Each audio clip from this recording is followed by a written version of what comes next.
अस्सलाम वालेकुम, मेरा नाम अब्दुल मोमिन है और मैं एक रजिस्टर्ड डाइटिशियन, न्यूट्रिशनिस्ट और पब्लिक हेल्थ प्रोफेशनल हूँ। तो जनाब, आज की जो हमारी फैट डाइट है उसका नाम है पेलियो डाइट या पेलियोलिथिक डाइट।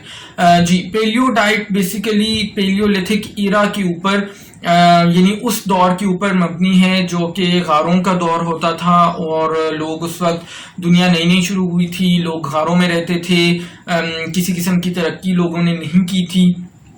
और बेसिकली इस ग़िज़ा का, इस डाइट का प्रिंसिपल या कायदा भी यही है कि क्योंकि उस वक्त के जो गारों के लोग थे वो भी ज़िंदा रहे थे और वो ज़ाहिर खाना खा के ज़िंदा रहे थे, तो हमारी बॉडी को भी, हमारे जिस्म को भी सिर्फ उतनी ही ज़रूरत है खाने की और उसी तरह के खानों की ज़रूरत है जो उस दौर में होते थे। और अगर वो लोग ज़िंदा रह सकते हैं, अच्छे से सर्वाइव कर सकते हैं, तो हम लोग क्यों नहीं कर सकते।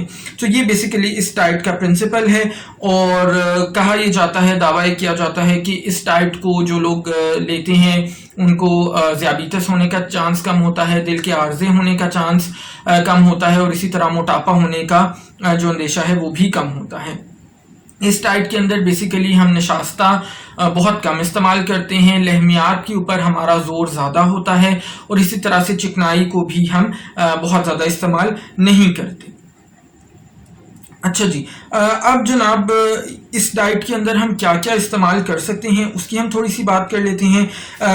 पेलियो डाइट के अंदर हम बेसिकली फलों और सब्जियों का इस्तेमाल करते हैं, फिर इसी तरह गोश्त का, मछली का भी हम इस्तेमाल करते हैं, लेकिन ये गोश्त या मछली किसी हद तक कच्ची कहा जाए या बहुत ही मामूली सी पकी हुई, जिस तरह सिर्फ आग पे उसको डायरेक्टली पकाया जाता है, सिर्फ उस हद तक पकी हुई होती है। बाकायदा जिस तरह हम घर में गोश्त की कुकिंग करके बनाते हैं उस तरह से इसको कुक नहीं किया जाता। इसी तरह से अंडों का इस्तेमाल किया जाता है, बीजों का इस्तेमाल किया जाता है, नट्स का इस्तेमाल किया जाता है और किसी भी किस्म के प्रोसेस्ड फूड्स का इस्तेमाल इस डाइट के अंदर नहीं किया जाता। ठीक है जनाब, और इसके अलावा इसी तरह से इसके अंदर चावल का इस्तेमाल, गंदम का इस्तेमाल, आलू का इस्तेमाल, दूध या दूध से बनी हुई अशिया का इस्तेमाल, जो प्रोसेस्ड अशिया हैं उनका इस्तेमाल नहीं किया जाता। दूध वैसे रॉ फॉर्म में इसके अंदर इस्तेमाल करते हैं, लेकिन उससे बनी हुई कोई चीज़ इस्तेमाल नहीं करते। सो जनाब, ये तमाम वो चीज़ें हैं जो इस डाइट के अंदर लोग इस्तेमाल करते हैं। अब हम ज़रा बात कर लेते हैं जो मसाइल हैं इस ग़िज़ा से मुतल्लिक। सबसे पहला मसला तो ये है कि ज़ाहिर है जिस दौर के अंदर हम जिंदा हैं उस दौर के तकाज़े अपने हैं।